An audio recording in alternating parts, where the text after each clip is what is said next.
Mais um vídeo legal para a gente analisar a questão da leitura, os substratos que envolvem a leitura bíblica, que tem que ser a dinâmica desse canal. Então, mais um vídeo, mais um tipo de abordagem em si, para a gente analisar essas questões, que tem sido o nosso objetivo aqui, questões que envolvem a leitura da Bíblia. E se essa é a sua praia, se inscreva no meu canal, para que possamos, de fato, observar juntos isso aí, que eu trato como uma questão vital. Se inscreva no meu canal, pode comentar, a gente está aí para discutir mesmo uma ideia de democratizar e pensar a questão da leitura da Bíblia. Nesse vídeo eu quero abordar um texto, 1 Tessalonicenses capítulo 4, verso 13 a 18. Na verdade, o que eu sempre faço, quando eu trago textos bíblicos, é normalmente pensar nos substratos que envolvem a leitura, nos direcionamentos hermenêuticos que, de fato, levam o indivíduo a ler. Leia o texto, precisamos ler. Não há leitura sem ferramentas, como diz o grande Osman. E esse texto também eu quero aproveitar para trazer duas abordagens de dois estudiosos, o Jeffrey Wellman, que é um cátedra no Novo Testamento, dá aula no Calvary Theological Seminário, e também, além do Jeffrey, eu quero trazer as teses do Gregory Bill, no seu comentário de Tessalonicenses, que é maravilhoso também. Esses dois estudiosos serão importantes aqui, não para o trabalho todo da leitura, mas somente para a questão que envolve as teses conclusivas, que é, na verdade, a questão semântica do texto. Então, trarei os dois. Confesso que o Jeffrey Wellman, que escreve para Baker Exegetical Commentary, que é uma série de comentários interessantíssimos, as teses dele são mais amplas nesse aspecto para a gente analisar. Mas vamos lá.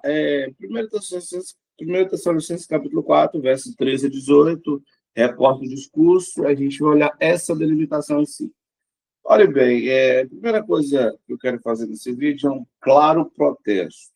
No meu canal aqui, sou uma voz de, não no deserto, não solitária, mas de poucos ouvintes. Ainda assim, o meu protesto tem sido veemente, quase em todos os vídeos, contra esses formadores de opinião do Brasil, esses caras de podcast e outros mais também, que acabam passando um papel de serem eruditos da Bíblia, falam como se tivessem status. É uma questão muito mais complexa essa, muito mais complexa mesmo. Então, a gente, por exemplo, estuda um pesquisador que a gente valora, tem 40, 50 anos de estudo do Novo Testamento, 30 anos, então tem várias obras publicadas, e são formadores de opinião para a academia, gente importante, assim, que tem know-how para falar disso. E no Brasil, fica essas discussões, e dentre essas tantas chatas discussões, nós temos 1 Tessalonicenses capítulo 4, verso 13 a 18. Principalmente a questão do verbo arpazo, a questão que envolve o arrebatamento. Isso aqui dá pano para manga. Então, vamos criar. Eles criam um cenário assim. Vou compartilhar o texto grego aí. Pega o verbo arpazo aí, que aparece aqui no finalzinho, no verso 17.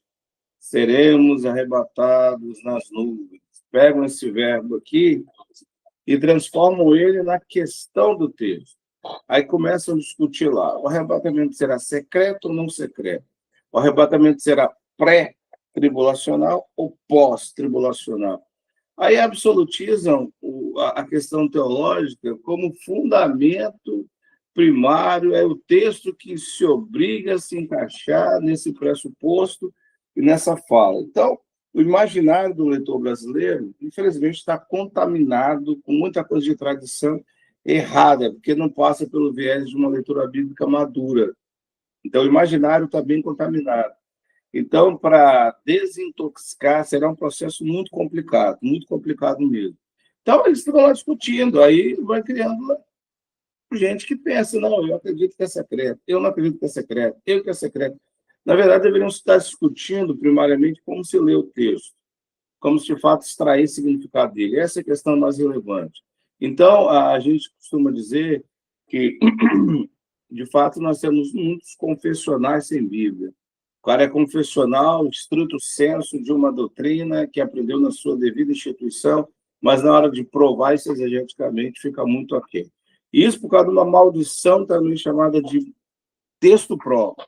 Isso é um problema. Essa é a falácia usada por muita gente. Pega lá esse verbo aqui, o verbo arpazo, que aparece em 1 Tessalonicenses, e acham que a questão primária é essa aqui. Então, vamos lá discutir isso e entender de fato o que está acontecendo aí.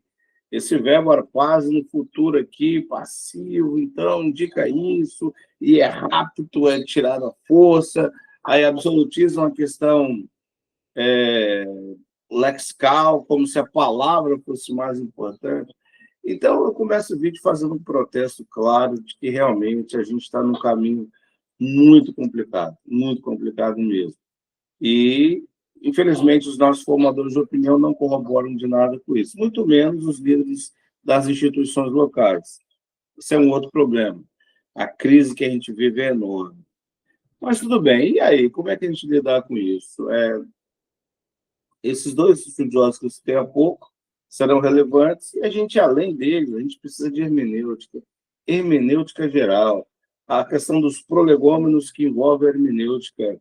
A gente precisa ter isso em mente, ter essa ideia de como o texto está funcionando. Então, você olha para uma carta dessa de 5 capítulos. Evidentemente que o primeiro princípio do tipo textual usado aqui, que é epistolar, que é o gênero literário, que é algo extremamente relevante, nós temos princípios hermenêuticos para lidar com esse tipo de gênero, como para os outros gêneros literários também. Então, essa ideia da leitura do todo da carta é importante, ter ideia do todo. É importante entender que a leitura histórica ela leva em conta as problemáticas envolvidas no momento na comunidade que são tratadas pelo autor. Então, esse elemento também é importante. Uma leitura retórica que leva em conta algumas ferramentas, como quiasmo, inclusio, repetição, são presentes no texto, estão aqui também. E uma leitura teológica, em que, de fato, a teologia ela respeite, de fato, o fluxo e o exame do texto a partir das suas propostas. Então, é muito importante entender isso, essas questões. E essa carta, a gente vai analisando ela desde o início. Primeiro ponto a observar que, na organização cronológica, eu até tenho um vídeo no meu canal aqui, perguntando de onde vem Jesus de Paulo. Então, esse vídeo é importante. Na organização cronológica do cânon, essa aqui é a primeira carta escrita por Paulo. Os estudiosos acabam reconhecendo e entendendo isso, alguns. Então, anos 50 ou 51, Paulo escreve essa carta. Cristo ascendeu no ano 33 e 34, pouco tempo depois da ascensão de Cristo.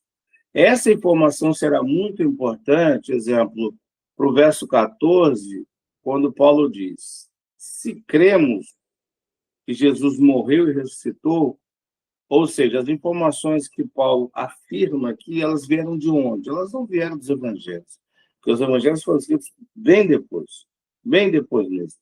Então, elas vieram de uma tradição, de um credo que a igreja vivia. Então, a organização cronológica nos ajuda a entender essa questão, que é extremamente relevante aqui na leitura. Além disso, é bom entender que existe um desenvolvimento na carta em que Paulo comumente se apresenta, os remetentes destinatários, a ação de graças dirigida aqui. Paulo vai usando os vocativos para se dirigir aos seus leitores como irmãos, mostrando que, de fato, o evangelho que ele prega, o ensino dele não é baseado no engano. Ele agradece a Deus porque a igreja recebeu a palavra como palavra de Deus, que de fato isso é uma realidade. Paulo mostra o cuidado com a igreja, enviando Timóteo, ele ficando em Atenas. Paulo ora pelo crescimento da igreja, no capítulo 3, verso de número 11 em diante. Aí chegamos ao capítulo 4, esse finalmente, irmãos, mais um vocativo, indica a parte exortatória da carta, pensando assim. Então, Paulo fala para a igreja que é necessário a santificação, capítulo 4, verso 3, o amor fraternal. No verso 3, a questão dos que dormem. No capítulo 5, verso 1, ele acaba tentando resolver uma outra questão, quando ele fala da parousia, em alguns lugares aqui, ele, principalmente aqui no capítulo 4, ele trata da parousia. Aí, quando chega no capítulo 5, ele acaba explicando que não há como datar a parousia. A parousia não está sob o juízo do homem, diz respeito ao seu devido tempo. E, então, tem um desenvolvimento aqui que, claro, que quando a gente faz essa leitura, alguns elementos são importantes. Primeiro, marcadores de início e de término. Segundo, a coesão interna do discurso. Terceiro, as relações estabelecidas dentro do discurso. Quarto, a proeminência, o que de fato o autor quer tratar como mais importante. E, em quinto lugar, a situação, o background que traz a necessária compreensão da estrutura de superfície do texto. Então, fica mais ou menos claro que o nosso texto está nessa parte exortatória. Então, e Paulo começa dizendo o seguinte: não queremos.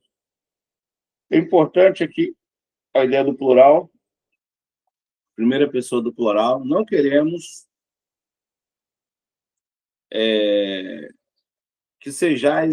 que vós sejais ignorantes. Possibilidade aqui, que vocês não saibam. Então, a ideia de que realmente Paulo está usando uma fórmula e depois ele usa o peri, tom, koimomenon. Então, essa fórmula aqui é muito usada por Paulo, em outros lugares também. Então, a gente tem uma dinâmica aqui de transição colocada por Paulo, essa transição com o discurso anterior, que é usado em Romanos 1,13, Romanos 11,25, 1 Coríntios capítulo 10, verso 1, 1 Coríntios capítulo 12, verso 1, 2 Coríntios capítulo 1, verso 8. Só que somente em 2 Coríntios que nós temos o verbo no plural. Os outros, o verbo é telo, no singular. Aqui o plural. Então, é importante entender que existe uma transição aqui, usada por Paulo como fórmula literária em outras partes do corpus paulino. Então, eles não queremos, sejais ignorantes, irmãos. Aí esse peri, koimomenon, ele indica justamente o que está em voga aqui, acerca dos que dormem. A mesma coisa aqui, ó, peri, Filadelfias, acerca do amor fraternal.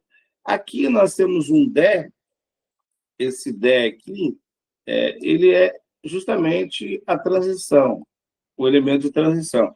Por exemplo, a atualizada que eu estou em mãos aqui traduz como conjunção adversativa. Não queremos, porém, eu não sei se adversativa é a melhor ideia aqui. Talvez seja melhor uma ideia aditiva para continuar. E não queremos, irmãos, além do amor fraternal, ele continua na mesma dinâmica. Então, existe uma transição feita aqui. É importante na leitura.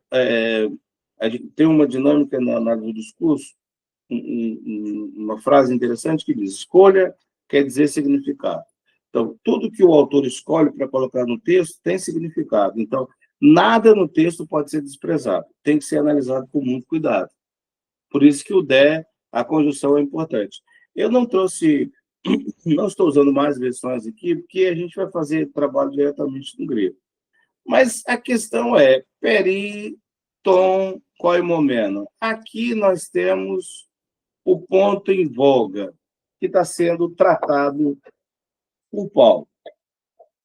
Ótimo. Então, Paulo não quer que a igreja desconheça de uma questão. Que questão é essa? A questão que envolve os que dormem. O verbo koimomano, koimaomai, que é o verbo usado aqui como um eufemismo, algo muito recorrente no Antigo Testamento, na literatura grega clássica também, o dormir como eufemismo para a morte. Algumas vezes no Novo Testamento também nós temos o uso dele. Então, Paulo começa dizendo para os irmãos: vocês precisam saber, de fato, que envolve a situação acerca dos que dormem. Então, quando a gente lê uma parte dessa no texto, a gente tem que estar consciente do seguinte, que realmente esse é o ponto nevrálgico que Paulo quer tratar aqui nessa passagem. O discurso será fundamentado em cima disso. Essa é a problemática, Por isso que as cartas são chamadas de escritos ocasionais, porque elas tratam questões muito cirúrgicas dentro da comunidade. Na leitura histórica, você acaba por entender, Paulo quer, de fato, resolver essa questão. Ele quer lidar com essa questão. Como é que vai fazer com respeito aos que dormem? Então, de um lado, a gente tem a afirmativa de Paulo, de outro, nós temos uma ideia de que realmente eles até poderiam ter se correspondido com Paulo a respeito disso. A gente pode pensar até em Timóteo, que foi estar com eles no capítulo 3, e depois retorna a Paulo. Pode ser que Timóteo tenha trago essas dúvidas escritas, e isso envolve os que dormem, ou essa dúvida especificamente falando. Então, alguns estudiosos acabam passando por esse caminho. Mas, de fato, era um problema para a igreja. A igreja não estava compreendendo como lidar com aqueles que dormem. Como é que lidar com isso? Aqui o verbo koimomeno, o particípio, está no presente, indicando o estado linear. Os de fato estão nesse estado de morte. Então, por que eles tinham dúvida a respeito disso? Essa pergunta ela é muito difícil. É uma pergunta hermenêutica muito coerente, certo a ser feita ao texto, mas não é fácil de ser respondido. Esse é o meu protesto também, que algumas pessoas vão lá para essas discussões e acham que é fácil, assim, quando você acha que pensa que é fácil determinar uma pergunta. É muito complicado isso aqui. Você saber, de fato, o que era a dúvida deles? Como compreender isso? Como reconstruir um cenário para poder entender a dificuldade que os leitores originais tinham aqui a respeito do ensino de Paulo sobre essa questão. Como é que poderia se lidar com isso, então? Essa é uma questão complexa, extremamente complexa. Então, aí a gente precisa, de fato, aí que entram os estudiosos. Eu citei lá o Jeffrey e o Gregory Bill, os dois são relevantes para tentar criar explicações para essa problemática que a igreja vive. E alguns, os dois, em conjunto, acabam dizendo que, para alguns tessalonicenses, o pensamento deles é de que realmente as glórias da parousia não seriam realidade sobre aqueles que dormem. Claro, as glórias envolvem o final, a parousia. Então, eles não teriam acesso. Outro elemento importante, a ideia de que realmente havia uma consciência de que só existia uma ressurreição, a chamada ressurreição final. Então, quando Jesus ressuscitou, eles teriam dificuldades em entender uma outra ressurreição além da de Jesus. Aí Paulo acaba corrigindo, dizendo que a ressurreição tem dois eventos. Jesus ressuscitou e os mortos e depois os vivos ressuscitarão também. Então, pode ser uma correção nesse aspecto. Além disso, tem uma fala aqui especificamente do Gregory Bill, que acaba explicando que Paulo quer, de fato, contrapor o ensino de alguns falsos mestres. Aqui no capítulo 5, a fala deles estaria aqui, no capítulo 5, verso 3. Quando andarem dizendo paz e segurança, eis que lhes sobrevirá a repentina destruição. Então, para o Gregory Bill, esses aqui são falsos mestres que, de fato, queriam somente espiritualizar a ressurreição. Ou seja, não haveria nada na parousia, algo preditivo, algo que realmente irá acontecer ou iria acontecer, nada disso, algo puramente espiritual. Então, por essa lógica, a dúvida dos tessalonicenses a respeito dos que dormem estava inserida num contexto em que falsos mestres estavam trazendo informações antagônicas àquelas que foram pregadas por Paulo no Evangelho. Então, observe bem que como é complicado na leitura histórica entender, de fato, o que vai ser corrigido. Os substratos que controlavam a dúvida deles, de modo que Paulo agora tem que tratar isso no texto. Mas a gente trata a carta, a leitura histórica, ela foca nisso. Então, normalmente, as pessoas pegam os textos de Paulo e querem já trazer para cá, numa contextualização absurda, ignorando que existe um elemento lá, que está sendo tratado por Paulo, um organismo, uma igreja, e é ali que está a questão hermenêutica. O ponto hermenêutico está ali. Então, não adianta só observar e sem levar em conta essa questão. Exemplo, só para ilustrar. No contexto, ele fala do amor fraternal, Filadelfias, pelo menos como traduz aqui, atualizada. E ele diz, deveis amar uns aos outros. Essa reciprocidade é importante. E, na verdade, está praticando isso, mesmo com os irmãos que estão em toda a Macedônia. Então, é importante que ele reconheça a prática do amor para com aqueles que estão na Macedônia. Então, o amor ele não pode ser desconectado da ideia histórica, nem do escrito ocasional, porque ele é que passa pelo crivo de uma ajuda aos irmãos da Macedônia, ou na Macedônia. Logo, o amor é caracterizado pelo que o autor trabalha na dinâmica com os seus leitores originais. Então, o que a gente tem aqui inicialmente? Nós temos a problemática do texto. A problemática está envolvida no tom koimomenon, ou seja, acerca dos que dormem. Esse genitivo de referência explicando a questão problemática da passagem. Então, olha bem, não vou gravar só um vídeo, vou gravar alguns vídeos para a gente tratar isso aqui. Mas nesse primeiro, eu quero que você observe o seguinte: todo texto de Paulo é um escrito ocasional. Existe uma problemática na igreja, ou existe um elogio à igreja, existe uma questão na igreja tratada por Paulo. A carta serve para tratar isso. A gente precisa entender bem como funciona isso para depois usar o exercício da contextualização. O claro exercício. Exemplo, nessa passagem, Paulo vai falar lá do arrebatamento, que eu citei há pouco, mas ele está tratando não do arrebatamento, ele está tratando inicialmente da problemática que envolve os que dormem, o eufemismo aqui para a morte. Então, na leitura histórica da carta, primeiro ponto a ser observado é justamente o substrato que está sendo observado pelo autor, que transforma isso no chamado escrito ocasional. Ele precisa ser respeitado. E, como eu disse, para terminar o vídeo, não adianta absolutizar arpaz, os seremos arrebatados em nefelais, nas nuvens, como se, de fato, não tivesse sendo trabalhada essa questão aqui no texto. Então, há uma questão a ser observada aqui, e eu maximizei, diz que todo o texto paulino tem essa dinâmica. Então, Paulo é um autor difícil de se entender, porque eu preciso ficar procurando isso para entender, de fato, como é que ele desenvolve os argumentos a partir dessas questões que traziam dificuldades para as comunidades que ele escrevia. Então, esse é o primeiro vídeo, vou gravar outros vídeos que envolvem esse tema, até chegar no verso 18, que é importante saber, é a proeminência. Consolai-vos, pois, uns aos outros com essas palavras. Capítulo 4, verso 18. O imperativo está aqui, no finalzinho da passagem, e a gente vai entender logo, logo, que é a questão da proeminência na análise do discurso. Então, até o próximo vídeo, se Deus quiser.